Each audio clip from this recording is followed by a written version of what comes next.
You think my first day at the casino was going to be calm, right? New event manager walks into a luxury casino, checks a few lights, fixes a few flowers, goes home. Repeat. But listen, my day didn't follow that script. Within my first hour, the entire VIP setup was collapsing, staff were panicking, and somehow everyone turned to me. And while I was busy saving a disaster I didn't even create. She walked in, Rafaella Silviano, the woman this whole casino practically breeds for. If you stay with me, I'll tell you how one small mess turned into the moment she noticed me, and why it changed everything. The casino floor stretched out in front of me, like a glittering ocean of gold and crystal. I'd seen luxury before, but this was different. This was power dressed in velvet and light. My first day, and already everything was going wrong. The flowers for the VIP gala were in the wrong section. The lighting crew had the timing completely off, and somehow the guests were arriving an hour early. I watched the staff panic around me like scattered birds and knew I had about 10 minutes to fix this, or my career here was over before it started. I didn't wait for permission. Move the flower arrangements to the east wall now. You three handle the lighting reset. I need it warm gold, not cold white. Someone get the welcome champagne station ready in 5 minutes. My voice came out calm, even though my heart was racing. I'd fixed messes like this before, but never on my first day, and never in a place this expensive. The staff looked at me for a second, then moved. I repositioned the entry tables myself, adjusted the music volume, and checked every detail twice. By the time the first VIP walked through those doors, everything looked perfect, like nothing had ever been wrong. I stepped back into the shadows near the staff entrance and finally let myself breathe. That's when I felt it, the weight of someone's attention on my skin. I turned and saw her for the first time. She stood at the top of the stairs in a black suit that probably cost more than my entire wardrobe. Silver blonde hair perfectly in place. She wasn't moving, but somehow she commanded the entire room just by existing. Our eyes met across the space and something electric shot through my chest. She walked down slowly, her heels clicking against marble, and stopped near the manager who'd been missing during the whole crisis. Who fixed this? Her voice was low and controlled. The manager stammered something, but one of the staff members pointed directly at me. She turned and looked at me again. Really looked. Her brown eyes were warm but intense, like she could see through every wall I'd ever built around myself. I lifted my chin and met her gaze without flinching. The corner of her mouth moved, not quite a smile, but close. Then she walked away, and I realized I'd been holding my breath the entire time. 3 days into the job, and I still hadn't learned her name. Nobody said it out loud. They just called her the owner, with a kind of reverence that told me everything I needed to know about who ran this place. I kept my head down and did my work. Managed events, coordinated staff, made sure every detail was flawless. But I felt her watching me sometimes, not obviously. Just small moments when I'd look up and catch her gaze from across the casino floor before she'd turn away. It made my skin warm in a way I didn't want to examine too closely. I was restocking the VIP lounge supplies when she appeared in the doorway. No warning, just suddenly there. "You're Rylin Ash?" Not a question. A statement. Yes. I straightened up and met her eyes. "I'm Rafaella Silviano. I own this casino." Her name felt like something expensive in my mouth, even though I didn't say it out loud. She stepped into the room and closed the door behind her. My pulse jumped. "You have experience in event management." "Yes. Hotels and resorts mostly. High-end conferences." "Why did you leave?" The question was direct. No small talk. I appreciated that. "I wanted something different. Somewhere I could stay." She tilted her head slightly. "You move around a lot." It wasn't a question, but I answered anyway. "I used to." Something flickered in her expression. Understanding maybe, or recognition. "I need someone I can trust to handle the major events here. Private galas, high roller parties, VIP weekends. The previous manager couldn't handle the pressure. She paused. I think you can. My heart kicked against my ribs. You're offering me the position. I'm telling you it's yours if you want it. I should have asked about salary or schedule or responsibilities. Instead, I just said I want it. Her eyes held mine for a long moment. Good. Stay late tonight. We'll go over the upcoming events. She left before I could respond. I stood there in the empty VIP lounge, with my hands shaking slightly, and wondered what I'd just agreed to. The casino quieted after midnight. Most of the guests filtered out and the staff began their closing routines. I stayed in the back office reviewing contracts for an upcoming high roller weekend when Rafaella appeared in the doorway. Come with me. I followed her through the dim hallways to her private office. The space was elegant and minimal. Dark wood desk, leather chairs, floor-to-ceiling windows overlooking the city lights. Everything perfectly placed. She gestured to the chair across from her desk, and I sat. For the next 2 hours, we went through every detail of the next month's events. She asked sharp questions and listened to my answers without interrupting. I liked that about her. She didn't waste words. The weekend gala needs to be flawless, she said, sliding a folder across the desk. We have several international guests, politicians, business people, old money families. One mistake and we lose their trust. Our fingers brushed when I reached for the folder. It was brief, barely a second. But electricity shot up my arm and I pulled back too quickly. She noticed. I saw it in the slight pause before she continued talking. I trust you can handle it. I can. Good. She leaned back in her chair and studied me. You're different from the others. How? You don't try to impress me. You just do the work. I didn't know what to say to that, so I stayed quiet. She stood and walked to the windows. Her silhouette was sharp against the city lights. You can go. It's late. I gathered the folder and moved toward the door, but stopped. Thank you for the opportunity. She turned and looked at me over her shoulder. Don't thank me yet. Prove you deserve it. I left but felt her eyes on me all the way down the hall. The next few weeks blurred together in a rush of planning and execution. Every event went smoothly. I built systems, trained staff, caught problems before they became disasters. Rafaella rarely gave compliments, but I noticed she stopped checking my work as closely. That felt like approval. But not everyone was happy. Marcus, one of the senior floor managers who'd been there for years, started making comments. Small things at first.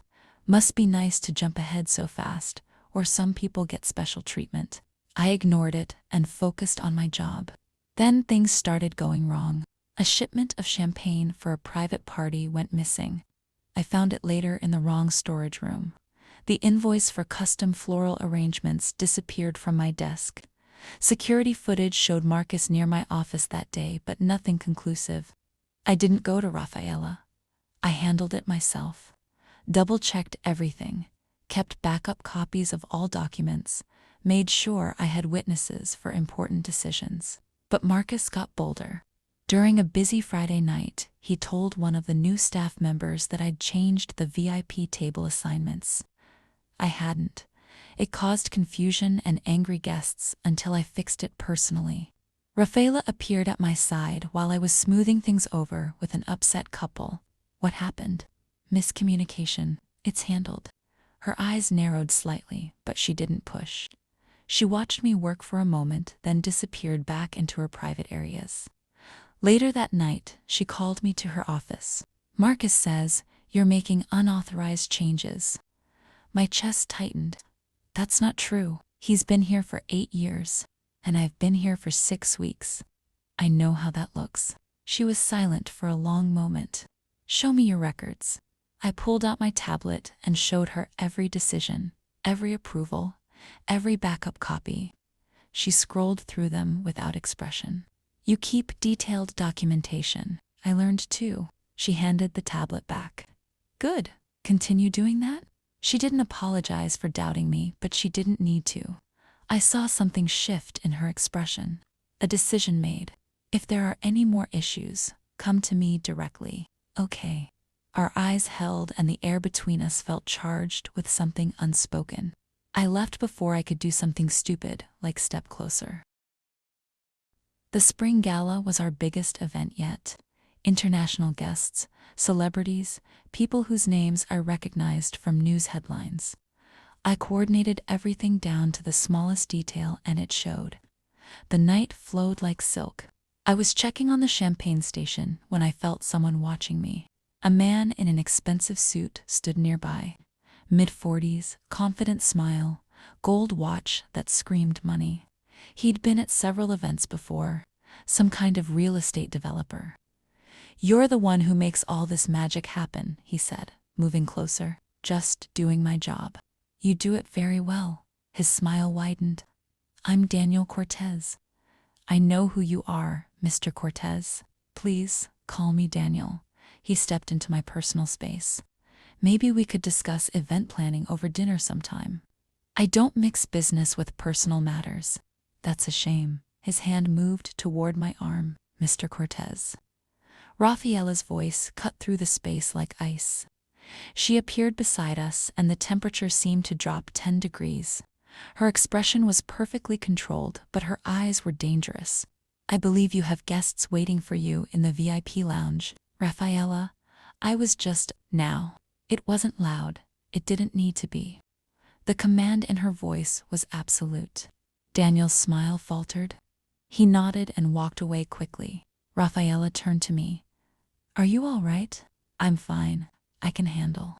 "I know you can." Her voice softened slightly. "But you shouldn't have to." She looked at me for a moment longer, then walked away, her hand briefly touching my shoulder as she passed.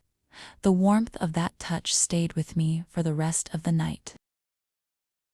2 weeks after the gala incident, everything fell apart. I arrived at work to find Rafaella waiting in my office.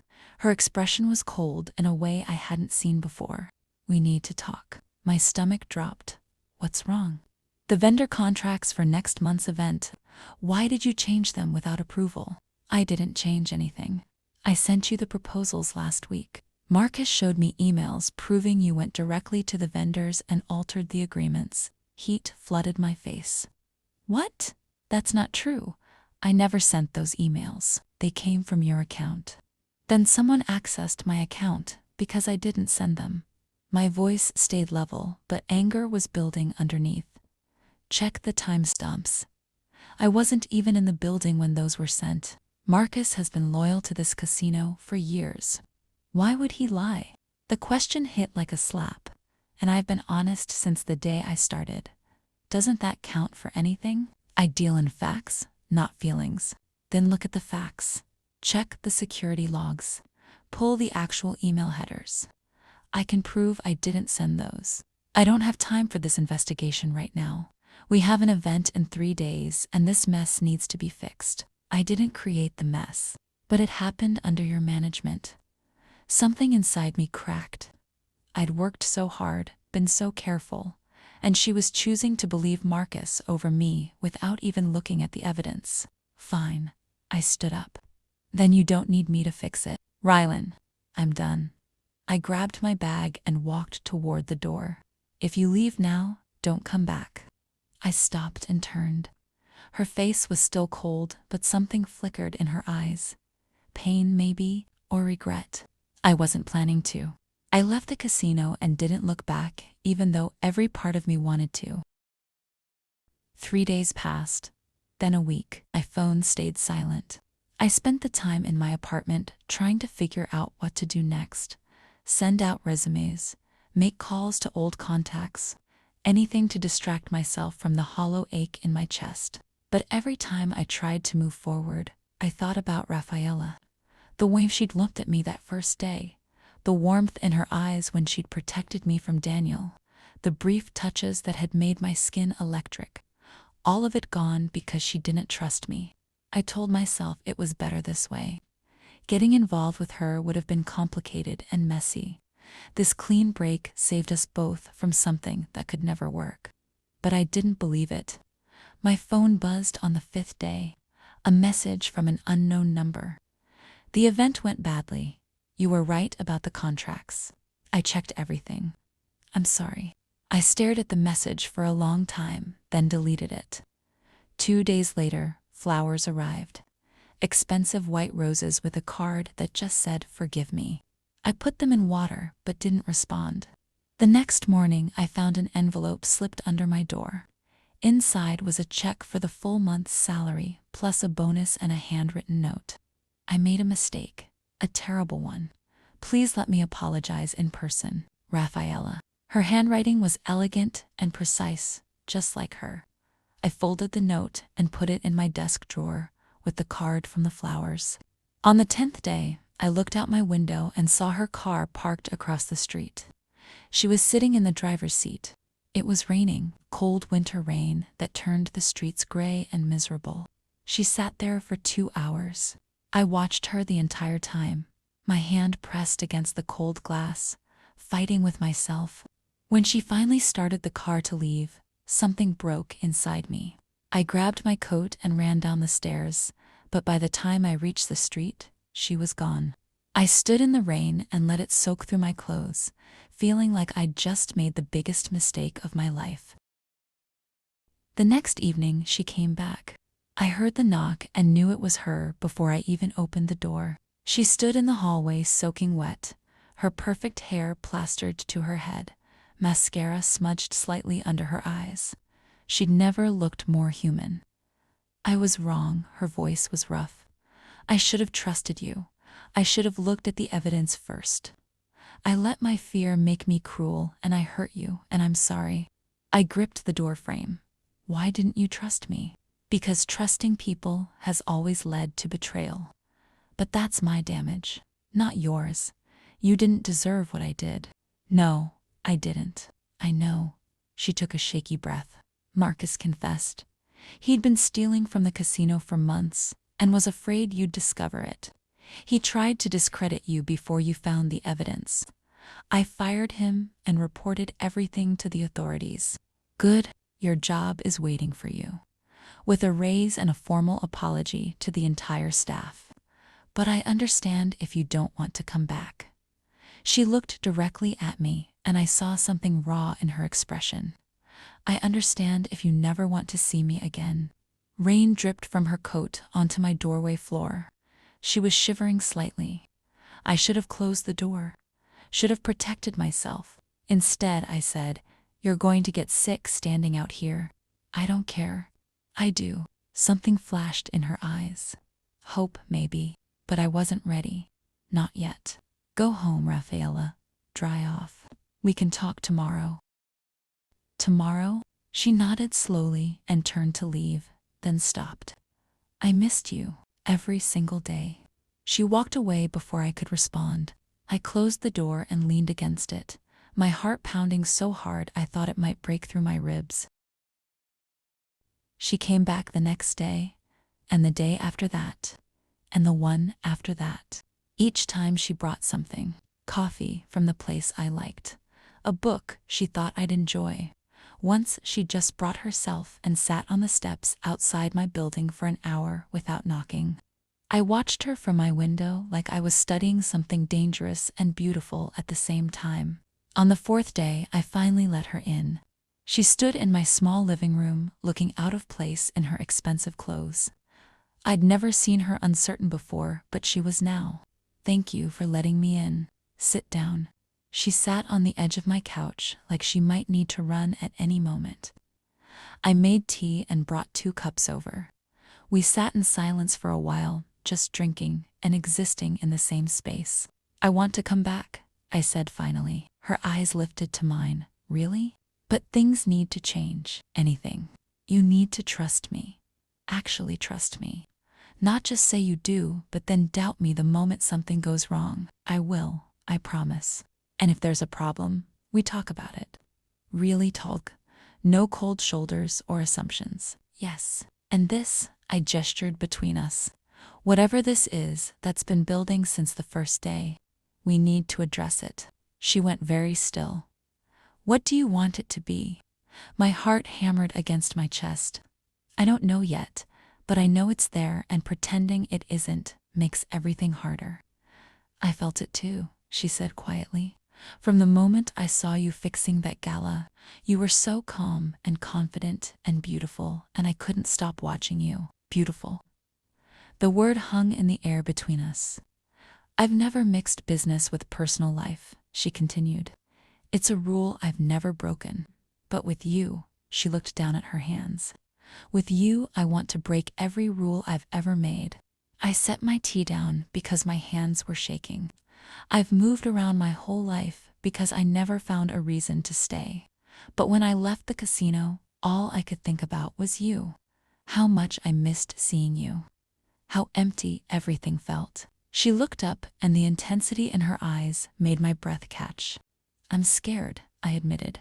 Of this, of you, of how much power you already have over me.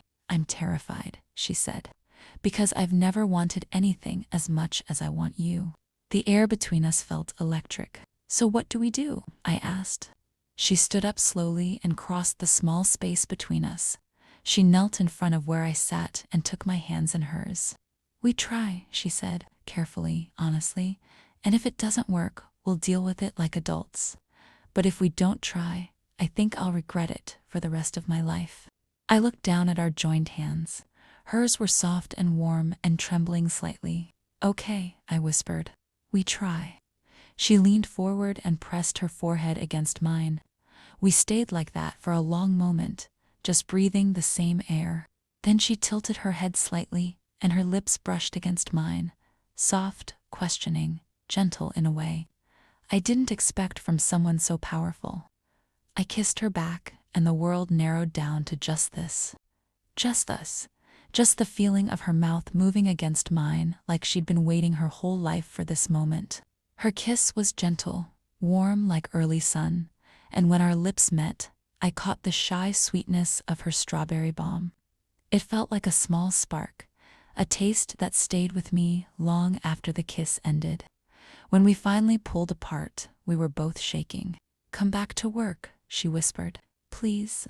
Okay. And have dinner with me this weekend. Okay. She smiled then. A real smile that lit up her entire face and made her look 10 years younger.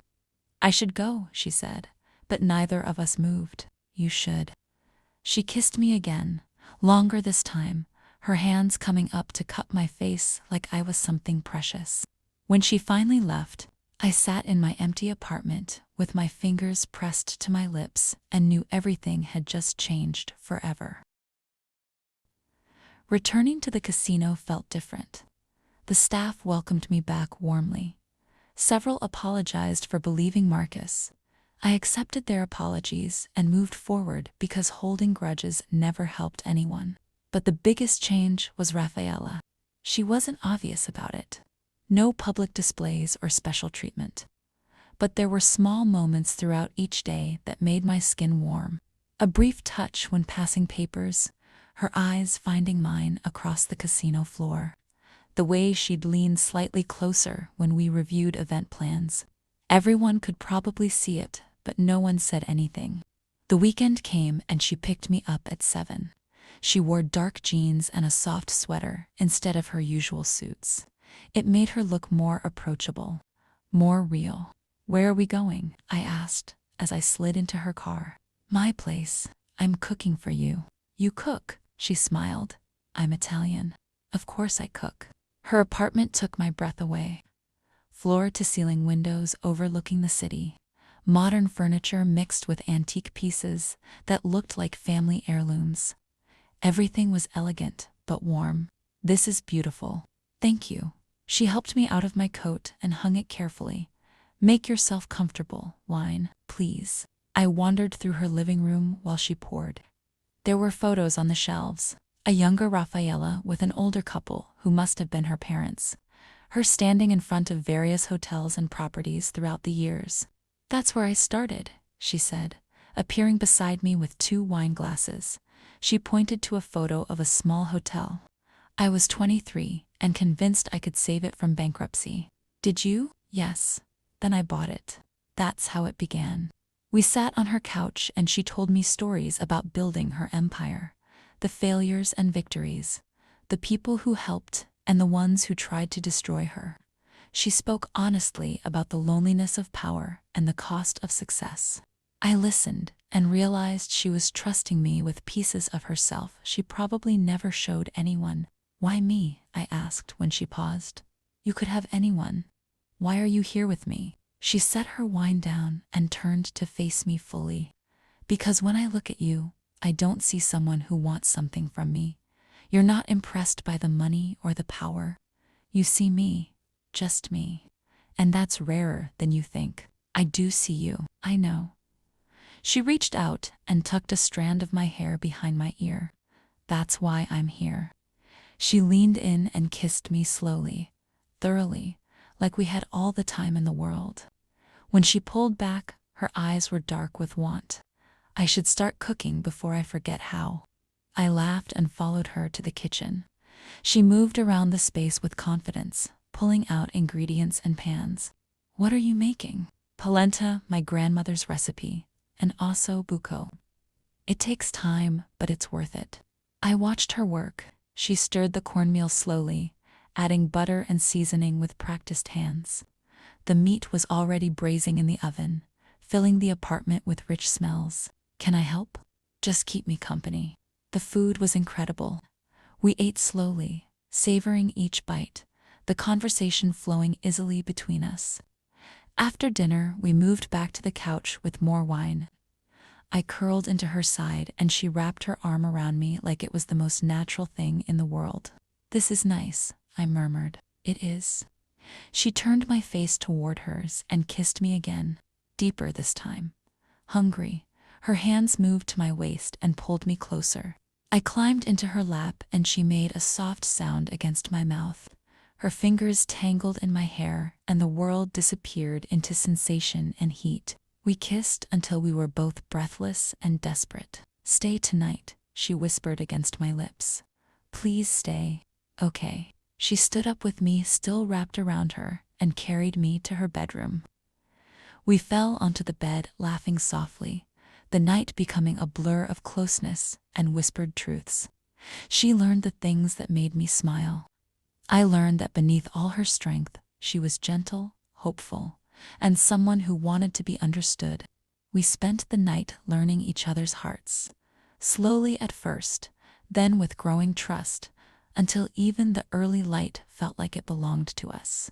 Later, we lay tangled in the calm, her fingertips drawing soft patterns on my arm as if memorizing me in silence. "I've never felt like this before," she said quietly. "Like what?" "Safe. Like I can finally stop being in control every moment." I kissed her shoulder. "You're safe with me, I know." She pulled me closer. "That's what terrifies me." We fell asleep like that, wrapped around each other, and I dreamed of nothing but her. Monday morning felt surreal, walking back into the casino knowing everything had changed between us. Rafaella arrived an hour after I did. She wore one of her sharp black suits, and her hair was perfectly styled. Back to being the untouchable owner everyone respected and feared. But when our eyes met across the lobby, I saw the softness underneath. We were careful, professional. No one could accuse us of being inappropriate at work. But there were moments, her hand brushing mine when she handed me documents. The way she'd pause in doorways and just look at me for a second too long. How she'd find reasons to call me to her office just to be near me. The staff noticed something, but couldn't quite pinpoint what. I caught a few curious glances, but no one said anything directly. 2 weeks into our relationship, I was setting up for a private poker night when I felt someone watching. I turned and found Rafaella, leaning against the doorway of the VIP lounge. "Everything looks perfect," she said. "It should. I've checked it 3 times. She walked closer, glancing around to make sure we were alone. Then she reached out and touched my cheek gently. "I missed you today. I was here all day." "I know, but I couldn't touch you." Her thumb brushed across my lower lip. It's torture. Heat flooded through me. "We agreed to keep things professional at work." "I know what we agreed." She kissed me. "Doesn't make it easier." The door opened and we sprang apart. One of the dealers walked in carrying chip trays. He nodded at us both, completely oblivious. Rafaella's expression shifted back to cool professionalism instantly. Carry on with the setup. I'll check back later. She left and I stood there trying to calm my racing heart. That night, after the event ended and the staff went home, she found me in my office. She closed the door. The room grew still. 3 quiet steps. A softened will, no rush, no force, no hurried pace, just gravity pulling us into place. Her presence hit me like a storm and a calm, a moment too close to name, and suddenly I knew. Nothing in my life would stay the same. I've been thinking about this all day, she murmured against my mouth. Me too. We made out like teenagers until we were both flushed and breathless. Then she pulled back and rested her forehead against mine. Come home with me tonight. I have an early meeting tomorrow. I'll wake you up in time. She kissed me softly. Please. I never could say no to her. The following Saturday, Rafaella invited me to her apartment again. This time, she wanted to cook something special. I arrived to find her in the kitchen, wearing jeans and a simple white shirt, her sleeves rolled up. She looked relaxed and happy. What are we having? Ribollita. It's a Tuscan soup my great-grandmother used to make, and saltimbocca. My mother taught me that one when I was 12. I watched her move around the kitchen with the same precision she brought to everything. She chopped vegetables carefully, reheated the soup that had been cooking since morning, and prepared the thin slices of meat with sage. Tell me about your family, I said. She paused, her hands stilling on the cutting board. They were traditional, old Italian values. Work hard, keep family close, trust no one outside the circle. Are they still in Italy? They're gone now. Both my parents died within a year of each other, about 10 years ago. Her voice was matter of fact, but I heard the old pain underneath. I was 30 and alone and angry at the world. I moved closer and wrapped my arms around her from behind. She leaned back into me. I'm sorry. It's all right. It was a long time ago. She turned in my arms and kissed me softly. But thank you. We cooked together this time. She taught me how to layer the flavors in the saltimbocca, how to know when the soup was ready by the smell. The food was incredible, rich and comforting and full of history. This tastes like love, I said after the first bite. She smiled. That's what my mother used to say. Good food is just love you can taste. After dinner, we curled up on her couch. She put on quiet music, and we just existed together, my head on her shoulder, her fingers playing with my hair. I want to show you something, she said after a while. What? Not yet, soon. She kissed the top of my head. When the timing is right. I didn't push.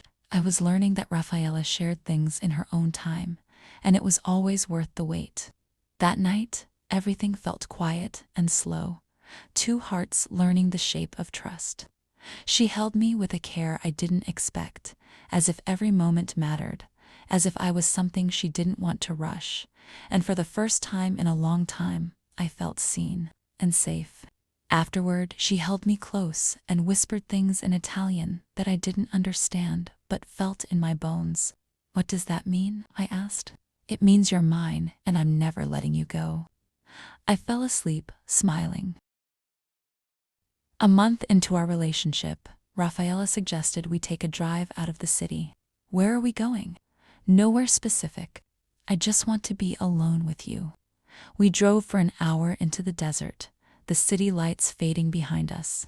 She finally pulled off onto a quiet overlook where we could see the stars scattered across the black sky. It's beautiful, I said. Yes. But she was looking at me, not the view. She leaned across the console and kissed me.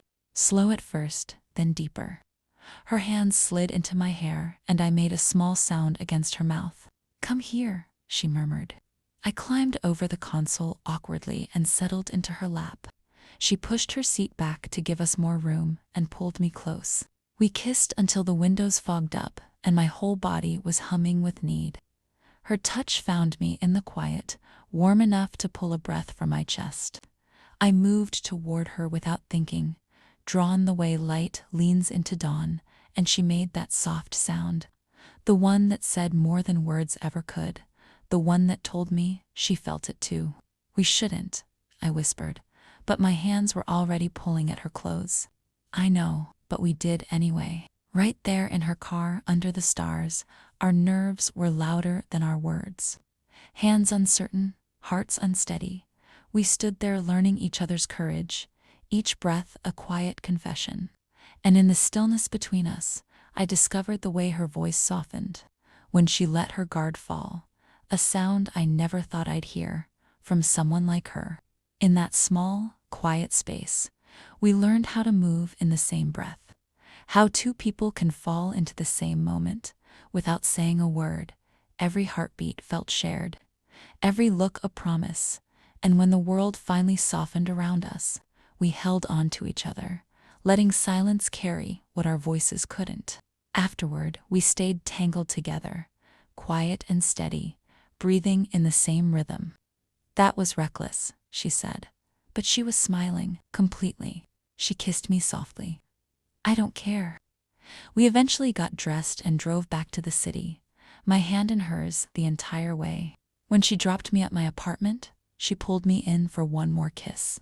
I'm falling in love with you, she said against my lips. My heart stopped and started again. I'm already there. She smiled like I'd given her the world. Good. I watched her drive away and knew I'd never been happier in my entire life. 3 months into our relationship and I'd practically moved into Rafaella's apartment. I still kept my place, but most nights I fell asleep in her bed, wrapped in her arms. Work was going smoothly.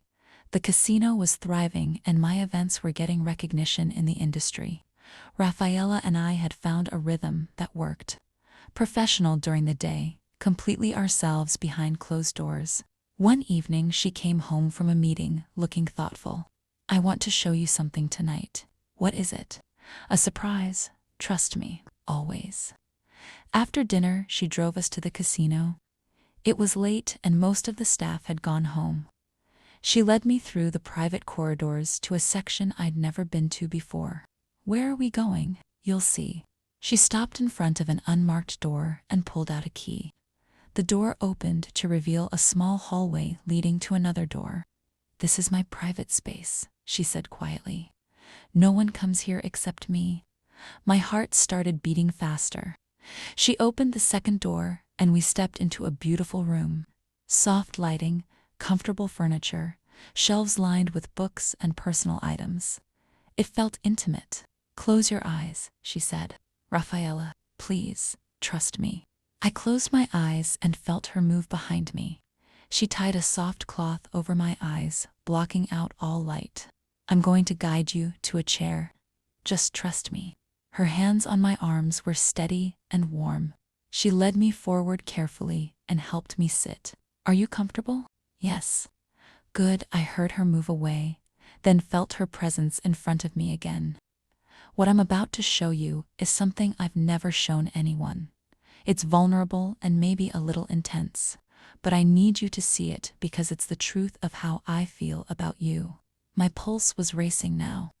Her fingers worked at the knot behind my head, and the cloth fell away. I blinked in the soft light, then I looked up and my breath stopped. The entire wall in front of me was covered by a massive framed photograph of me. It was from one of my early events at the casino. I was focused on something off camera, a small smile on my face, completely absorbed in my work. The photo was beautiful and intimate, and the way it was lit made it look like art. I had it taken the second week you worked for me, Rafaella said quietly from beside me. I told myself it was because you were doing exceptional work, and I wanted to remember the moment I knew this. Casino had found its perfect event manager. She knelt down beside my chair and took my hands. But that was a lie, I told myself. The truth is, I was already falling for you, and I wanted to look at you every day. So I had this made and hung it here in the one place that's completely mine. I've sat in this room so many times just looking at you, wanting you, wishing I could tell you how I felt. Tears were streaming down my face. I couldn't stop them. You've had this since the beginning. Yes. And you came here to look at it? Every day. She reached up and wiped my tears gently. Is it too much? I know it's intense. If you want me to take it down. I pulled her up and kissed her hard. She made a surprised sound but kissed me back, her hands coming up to cup my face. Don't you dare take it down, I whispered against her mouth. It's the most beautiful thing anyone's ever done for me. She pulled back to look at me. Really? Really? She smiled and kissed me again, softer this time. Then she stood and pulled me up from the chair. There's a couch right over there, she said, her voice dropping lower, and a door that locks. And a photograph of you watching over us. Heat flooded through me. Rafaella, I've imagined this so many times, making love to you in this room with your face looking down at us. She walked backward toward the couch, pulling me with her. We fell onto it together and she rolled on top of me. Is this okay? She asked. More than okay. She moved gently, as if each moment mattered, her touch careful, almost reverent. I reached for her too, wanting to close the distance between us, wanting to feel the warmth of someone who finally felt safe to hold. On that quiet couch we found each other, the world fading to a softer shade. My photograph watched from the wall, a reminder of who I'd been before this moment changed me. No rush, no noise, just two hearts meeting in the stillness, intense in its honesty, perfect in its calm. She whispered how beautiful I was, how much she loved me, how she'd never wanted anything the way she wanted me. I fell apart in her arms and she followed me over the edge moments later. Afterward, we lay tangled together, both of us shaking. I love you, she said. I'm completely, terrifyingly in love with you. I love you too. I kissed her softly. Thank you for showing me this. She held me tighter. Thank you for not running away. We stayed in that room for hours, just holding each other under my photograph, and I'd never felt more loved in my entire life. The next few weeks felt like floating. Everything was good. Work was thriving. Our relationship was strong, and I was happier than I'd ever been. Rafaella surprised me constantly. Small gifts, spontaneous dates, the way she'd pull me aside just to kiss me when no one was looking. One Saturday morning, I woke up in her bed to find her side empty. I could hear sounds from the kitchen, so I wrapped myself in her robe and wandered out. She was sitting at the island eating ice cream straight from the container. It was barely 8 in the morning. Ice cream for breakfast? I asked. She looked up and grinned. Don't judge me. I moved closer and she pulled me between her legs, wrapping her arms around my waist. Want some? She offered, holding up a spoonful. At 8 in the morning, live a little. I opened my mouth and she fed me the ice cream. It was vanilla with caramel swirl. Ridiculously good. Okay, I see why you're having this for breakfast. She laughed and kissed me, her mouth cold and sweet. Then she took another bite of ice cream and held it on her tongue. What are you? She leaned in and kissed me again. The cold sweetness hit my tongue, and I let out a breath I didn't mean to. She laughed softly, that warm, gentle sound that always caught me off guard, the kind of moment that felt closer than anything we dared to name. When she pulled back, we were both breathing hard. That's not fair, I said. I never claimed to play fair. She set the ice cream down and lifted me onto the counter. Then she kissed me properly, her cold mouth making me shiver. I have plans for you today, she murmured against my lips. What kind of plans? The kind that involves staying in bed until noon. It's already 8. Then we better get started.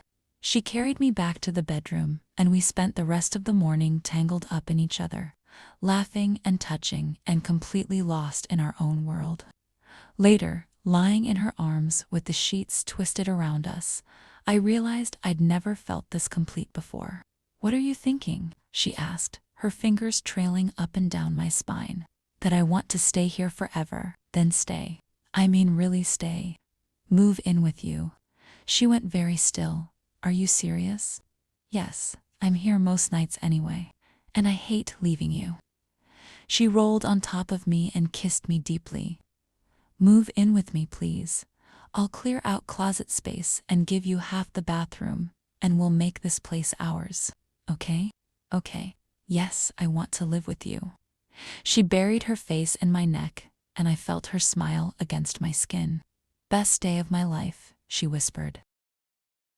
2 weeks later, we took a trip together. Rafaella had business meetings in San Francisco and asked me to come along. We can mix business with pleasure, she said. I'll handle my meetings during the day, and we'll have the evenings and nights together. The hotel was incredible. A luxury suite with floor-to-ceiling windows overlooking the bay. Rafaella's company was paying for it, but it still felt extravagant. The first night we had dinner at a small Italian restaurant she'd researched. The food was amazing, and we talked for hours over wine. I'm glad you came with me, she said, reaching across the table to take my hand. Me too. It's nice to see you in a different city, away from the casino. We should travel more. Paris, Rome, Tokyo, anywhere you want to go. I want to go everywhere with you. She smiled and squeezed my hand. Back at the hotel, we stood by the windows looking out at the city lights. She wrapped her arms around me from behind and kissed my neck. I love you in this city, she murmured. I love you in every city. I turned in her arms and kissed her. It started soft, but quickly deepened into something hungrier. I could get used to this, I said. Good, because I'm planning many more trips with you. The next morning, I woke to find Rafaella gone. There was a note on her pillow, meeting until noon. Order room service. I'll be back soon. I love you. I smiled and settled back into the bed, enjoying the lazy morning. She returned around 1, looking tired but pleased. How did it go? Well, very well actually. She kicked off her shoes and climbed onto the bed, pulling me close. But I missed you the entire time. I missed you too. She kissed me slowly. Want to explore the city this afternoon? Yes. We spent the day wandering through shops and cafes, holding hands like any other couple. It felt normal and perfect. No one knew who Rafaella was here. We were just two people in love. That evening, we had dinner in our room. Room service brought up an elaborate meal, and we ate on the balcony watching the sun set over the bay. Thank you for this trip, I said. Thank you for coming with me. She reached across the table and took my hand. Everything is better with you. We spent another night tangled up in each other, and when we finally flew home 2 days later, I knew I'd remember this trip forever. Back in Las Vegas, life fell into a comfortable rhythm. I officially moved into Rafaella's apartment, and it felt like home immediately. We hosted a private event at the casino a few weeks later. High rollers and VIP guests. Everything was going smoothly until I noticed Rafaella drinking more than usual. She didn't get sloppy. She was too controlled for that. But I could see the slight looseness in her movements, the way her words came a fraction slower. By midnight, most of the guests had left. I found her in her private office, another glass of whiskey in her hand. Hey, I said softly. She looked up and smiled. Hi, beautiful. How much have you had to drink? Not enough. But she set the glass down. Come here. I crossed the room and she pulled me onto her lap. I love you, she said, her words slightly slurred. I love you so much, it scares me sometimes. I love you too. She buried her face in my neck. Promise you won't leave me. I promise. Everyone leaves eventually, but not you. You're different. My heart ached. I'm not going anywhere, Rafaella. She pulled back to look at me, her eyes vulnerable in a way I'd never seen. I need you. I didn't want to need anyone, but I need you. I cupped her face gently, and I need you. We need each other. That's what this is. She kissed me then, desperate and needy and tasting like whiskey. I kissed her back, trying to pour all my love and reassurance into it. Take me home, she whispered against my lips. Okay? I drove us back to the apartment in her car. She leaned against me in the elevator, her arm around my waist. Inside, I helped her out of her suit, jacket, and shoes. She sat on the edge of the bed, watching me with dark eyes. "You take care of me," she said softly. "Always." I undressed her carefully and helped her into bed. Then I climbed in beside her, and she immediately wrapped around me. "Stay with me tonight. I'm right here. I'm not going anywhere." She kissed me slowly, her hands moving over my body. Even drunk, her touch was reverent and careful. "I want you," she murmured. "You have me." When she finally fell asleep in my arms, I stayed awake for a while, just holding her and thinking about how far we'd come from that first meeting to this moment, wrapped around each other in the darkness. I kissed her forehead and whispered, "I love you," even though she couldn't hear me. Then I closed my eyes and let sleep take me too. Everything changed on a Tuesday afternoon. I was driving back from a vendor meeting when a car ran a red light and slammed into the driver's side. The impact sent my car spinning, and then everything went black. I woke up in the hospital with pain shooting through my right hand and a nurse standing over me. "You're awake. Good. You were in an accident. You have a concussion, and your right hand is badly injured. We've stabilized it, but you'll need to keep it immobilized for several weeks." "My phone," I managed to say. "Your belongings are right here." I fumbled for my phone with my left hand and immediately called Rafaella. She answered on the first ring. "Rylin, where are you? You were supposed to be back an hour ago." "I'm at the hospital. I was in an accident." Silence. "Which hospital?" I told her. "I'm on my way. Don't move. Don't do anything. I'll be there in 10 minutes." She hung up. True to her word, she burst through the door 8 minutes later, her face pale and terrified. "Rylin," she rushed to my bedside and carefully touched my face. "Are you okay? What happened? How bad is it?" "I'm okay. A car hit me. My hand is injured and I have a concussion, but I'm okay." She looked at my bandaged hand and something fierce crossed her expression. "Who was driving the other car?" "Rafaella. I want their name, their insurance information, everything. The police are handling it." She took a shaky breath and sat on the edge of my bed, her hand gentle on my cheek. "You scared me when you called," I thought. She couldn't finish the sentence. "I'm okay, I promise." She leaned down and kissed me softly. "I'm not leaving your side. You have work. I don't care. You're more important." The doctor came in to discuss my injuries. My hand had fractures that would heal, but needed time and physical therapy. The concussion was mild, but I needed rest. "She can go home tomorrow if someone is there to help her," the doctor said. "I'll be there," Rafaella said immediately. "I'll take care of everything." That night, she slept in the uncomfortable hospital chair beside my bed, holding my good hand. "You should go home and sleep properly," I said. "Not a chance." "Rafaella." "Rylin, I almost lost you today. Do you understand that? When you called, I thought my world was ending. So no, I'm not going home. I'm staying right here where I can see you and know you're safe." Tears pricked my eyes. "I love you.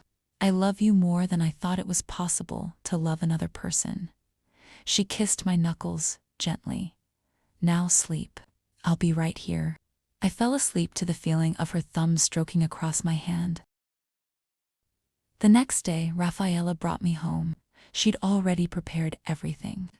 Soft pillows on the couch, my favorite books on the coffee table, comfortable clothes laid out. "You didn't have to do all this," I said. "Yes, I did." My hand throbbed constantly. Simple tasks like opening a water bottle or getting dressed were suddenly impossible. It frustrated me. But Rafaella was patient. She helped me change into comfortable clothes, her hands gentle and careful. She made me lunch and fed me when I struggled with the fork. She never made me feel helpless or pitied. She just took care of me. "I can do some things myself," I said after she brought me water for the third time. "I know you can, but you don't have to." She sat beside me and brushed hair from my face. "Let me take care of you, please. You have the casino to run. I've delegated everything important. You're my priority right now." That evening she ran me a bath. The doctor said I had to keep my hand dry, so she helped me wrap it in plastic and tape. This is embarrassing, I muttered. It's not. It's just us. She helped me into the warm water and knelt beside the tub. I'm going to wash your hair, okay? You don't have to. Rylin, I leaned back and closed my eyes. Her fingers were gentle in my hair, massaging shampoo into my scalp. It felt incredible. She rinsed it carefully, making sure no soap got in my eyes, then did it again with conditioner. Her touch was tender and loving, and I felt tears building behind my closed eyelids. Thank you, I whispered. Always. After the bath, she helped me dry off and get dressed. Then she sat me on the bed and grabbed the hairdryer. I can do that. With one hand, while you're exhausted. She plugged it in and turned it on low. Just let me. She dried my hair section by section, her fingers running through it gently. When she was done, she braided it loosely to keep it out of my face. They're beautiful. I pulled her down for a kiss. I don't know what I'd do without you. Good thing you'll never have to find out. That night, we lay in bed together. I couldn't get comfortable with my injured hand. Here, she said, adjusting the pillows. Try this. She positioned me so my hand was supported and elevated, then wrapped herself carefully around me. Is this okay? Am I hurting you? No, it's perfect. She kissed my shoulder. Sleep now. I've got you. Over the next few days, she did everything. Cooked meals, helped me shower, changed my bandages, drove me to doctor appointments. She never complained or acted like it was a burden. One morning, I woke to find her watching me sleep. How long have you been awake? I asked. A while. I like watching you sleep. You look peaceful. Creepy? She laughed softly. Maybe, but you're mine, so I'm allowed to be creepy. Yours, huh? Completely. She leaned down and kissed me gently. How's the pain today? Better. The medicine is helping. Good. She ran her fingers through my hair. I made breakfast. Think you can eat? Yes. She helped me sit up and propped pillows behind me. Then she brought in a tray with eggs, toast, fruit, and coffee. This looks amazing. Only the best for you. She sat beside me and helped when I struggled to cut the toast. We ate together in comfortable silence. I need to tell you something, she said after a while. What? Taking care of you these past few days has made me realize something. She set her fork down and looked at me seriously. I want to do this forever. Take care of you. Wake up beside you. Make you breakfast. All of it. My heart stuttered. I know it's early. I know we haven't been together that long, but I've never been more sure of anything. She took my good hand in both of hers. I love you. I want to spend the rest of my life with you. Tears spilled down my cheeks. I want that too. Yeah. Yes. God, yes. She smiled and leaned in to kiss me. It was soft and sweet and tasted like promises. When you're healed, she said, pulling back slightly, I'm taking you somewhere special, and I'm going to ask you properly. Ask me what? She just smiled. You'll see. 6 weeks later, my hand was healing well. The doctor was pleased with my progress and cleared me to start using it more. Rafaella and I had grown even closer during my recovery. She'd seen me at my most vulnerable and hadn't flinched. If anything, it had deepened what we had. One evening she came home from the casino looking tired but content. Long day, I asked. Yes, but productive. She kicked off her heels and collapsed beside me on the couch. How was physical therapy? Good, I'm getting more movement back every day. I'm glad. She pulled me close and kissed the top of my head. I have something for you. What? She handed me a small envelope. Inside were 2 plane tickets to Italy. We're going to Florence, she said, for a week, just the 2 of us. Rafaella, this is too much. It's not. You've been through so much and I want to do something special for you. Plus, I want to show you where I came from. I looked at the tickets and then at her. 2 weeks, is that enough time to arrange things at work? Yes, absolutely yes. She grinned and pulled me onto her lap. We're going to eat incredible food, see beautiful art, and I'm going to make love to you in every hotel room. I laughed. Sounds perfect. It will be. She kissed me deeply. I promise.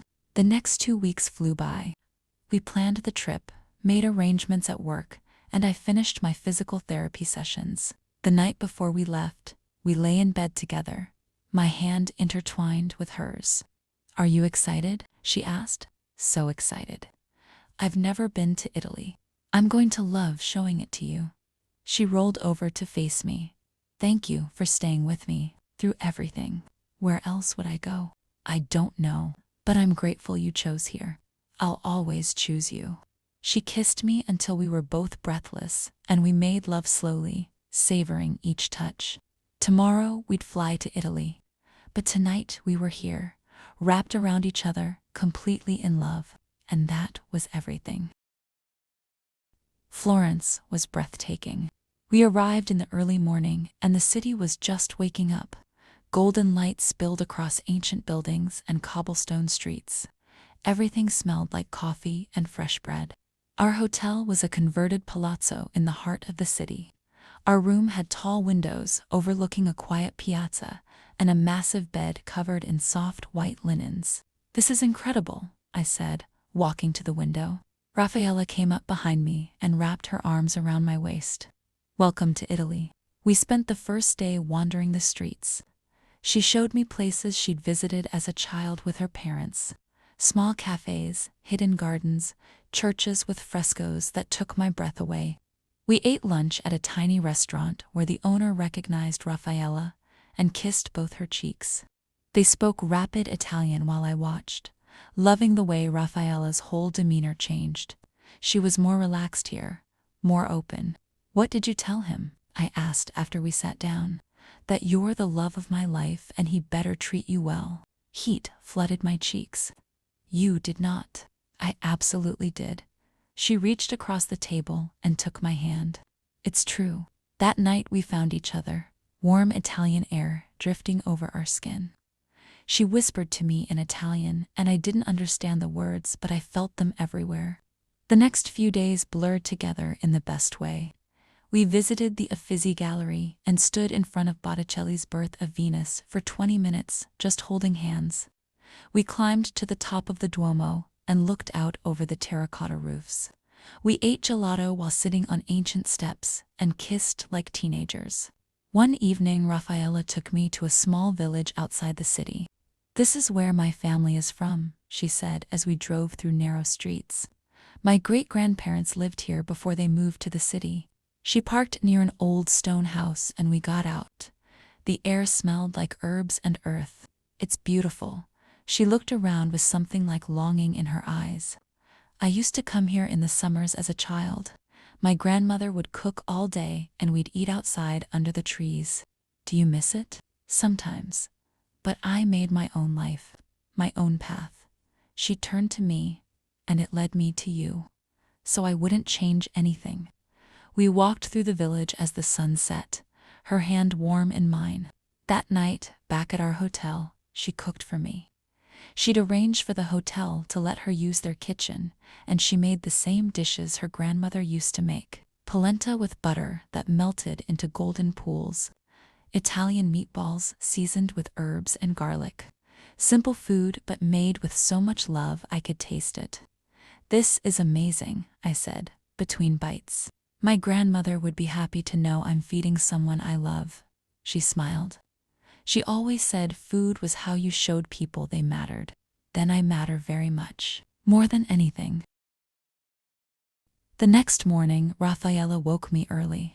"Get dressed, something comfortable. We're going on an adventure." We drove out of the city into the Tuscan countryside.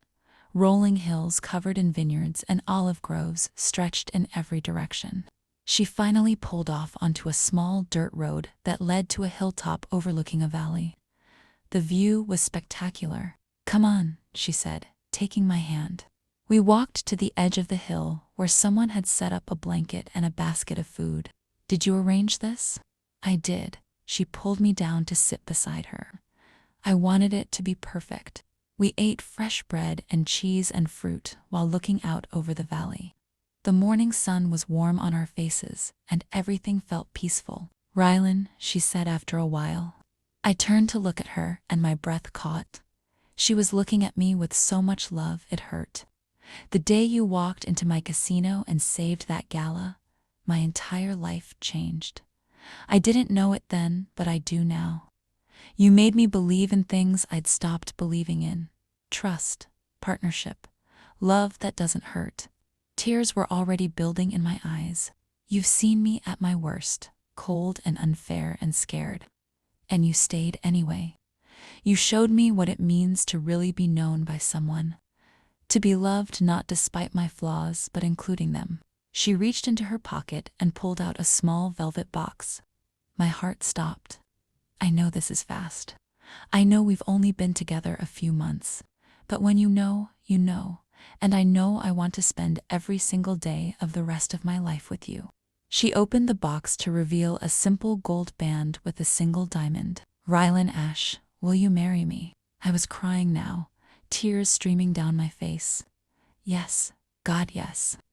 She smiled and slipped the ring onto my finger with shaking hands. Then she pulled me close and kissed me deeply. I love you, she whispered against my lips. I love you so much. We held each other on that hilltop in Tuscany, and I knew this was the happiest moment of my life. Later, driving back to the city, I kept looking at the ring on my finger. Do you like it? She asked. I love it. It's perfect. Good. She brought my hand to her lips and kissed it. You're perfect. That night we celebrated in our hotel room. She ordered champagne and we drank it in bed, laughing and touching and planning our future. Where should we live? I asked. Wherever you want. My apartment, your place, somewhere new. I don't care as long as you're there. Your apartment. It already feels like home. Then that's settled. 6 months after we got engaged, we had a small private ceremony, just a few close friends and a judge, nothing fancy.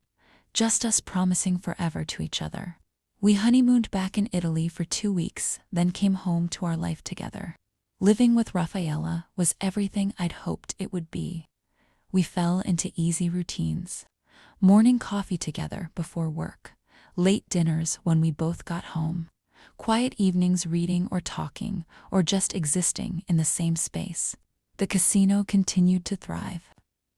My events were getting bigger and more prestigious.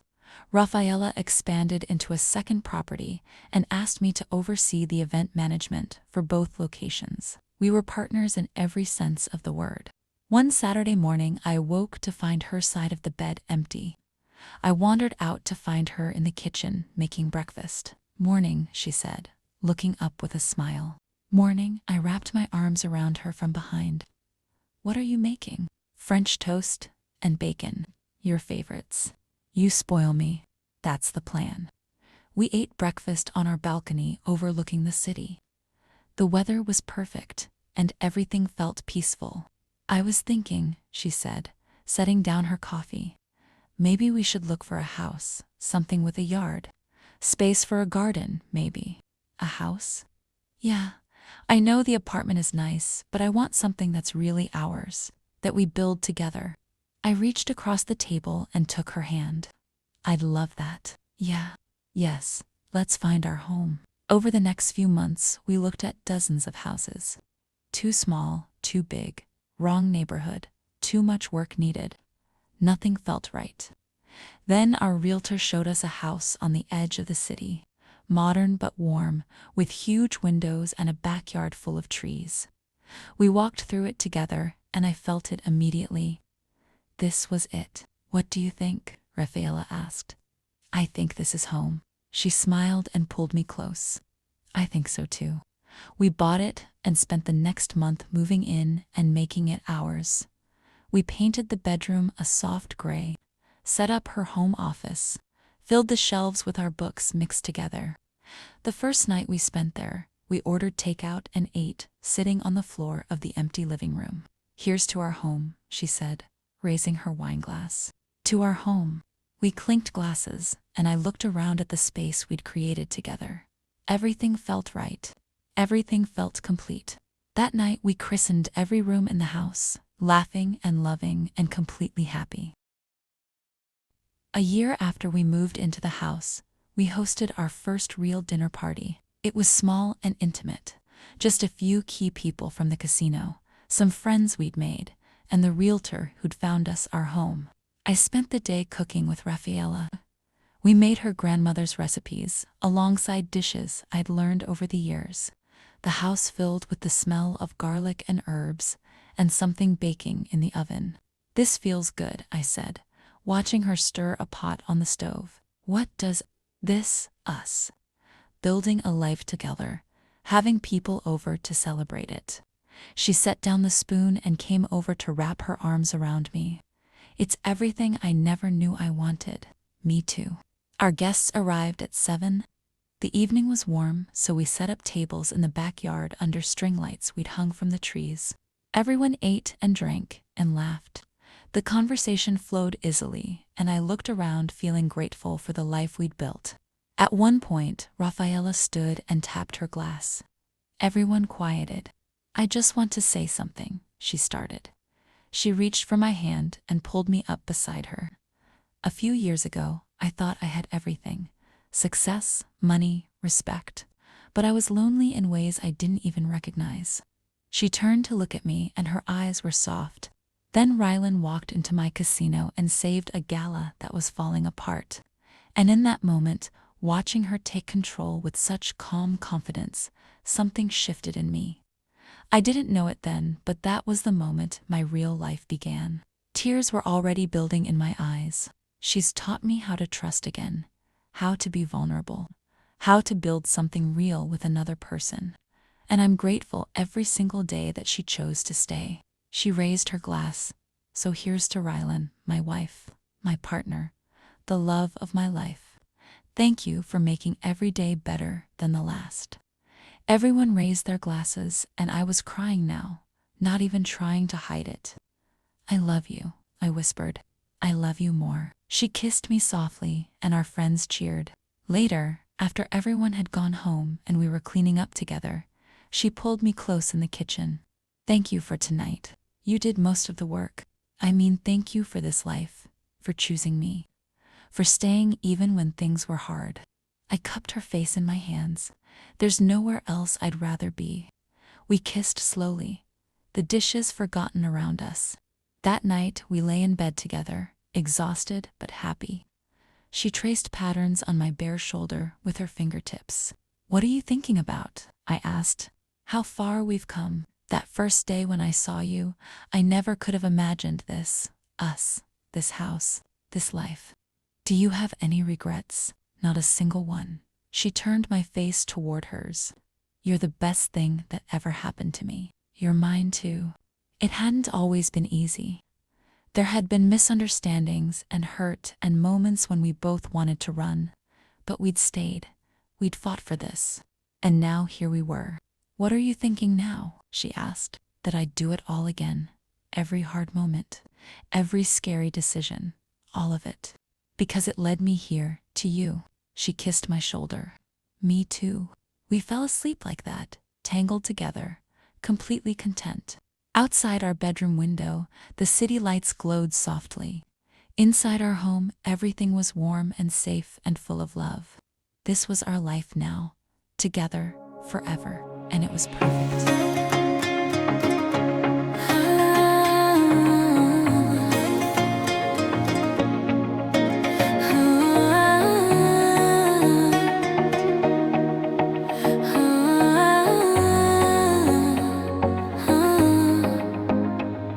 I stepped into a room of shimmer and sound, thinking I'd fade as the night spun around.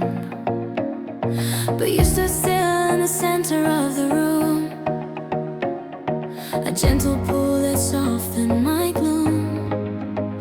Your presence shifted the noise in the air, a calm that rose when I met your stare. Luce che tocca il cuore mio, I didn't know how my breath curved your way. Con te il mondo cambia, lo sento anch'io. Only that something started to sway. Some moments rise with no design, yet draw two paths that start to align.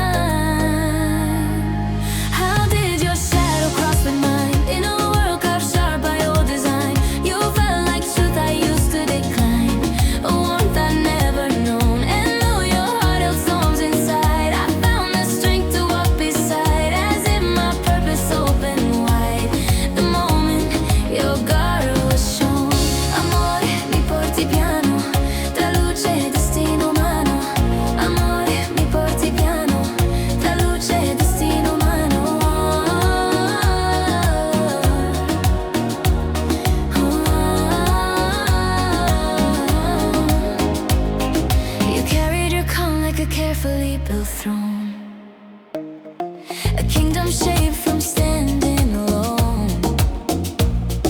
but still I saw light in the lines you drew.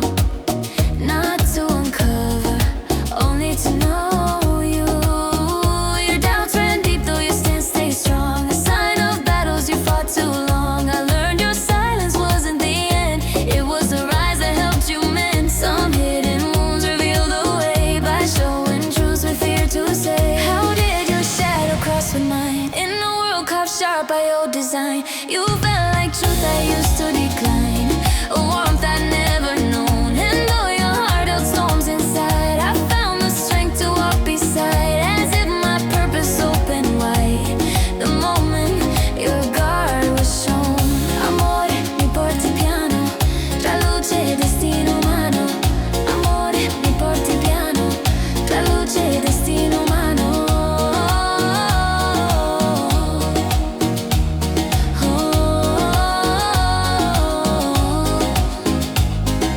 Maybe love blooms where doubt has stayed, growing in places fear once laid.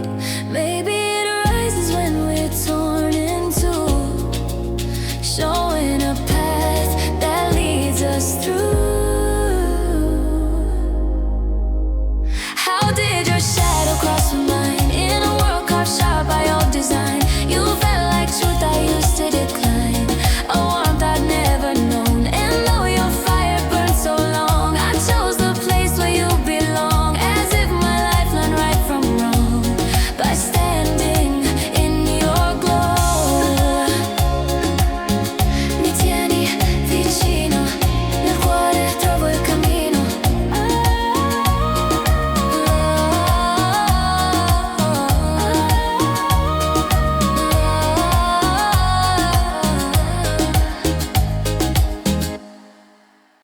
Thank you for watching Sapphic Story Hour. Please like, subscribe, and share your thoughts in the comments. Until next time, bye-bye.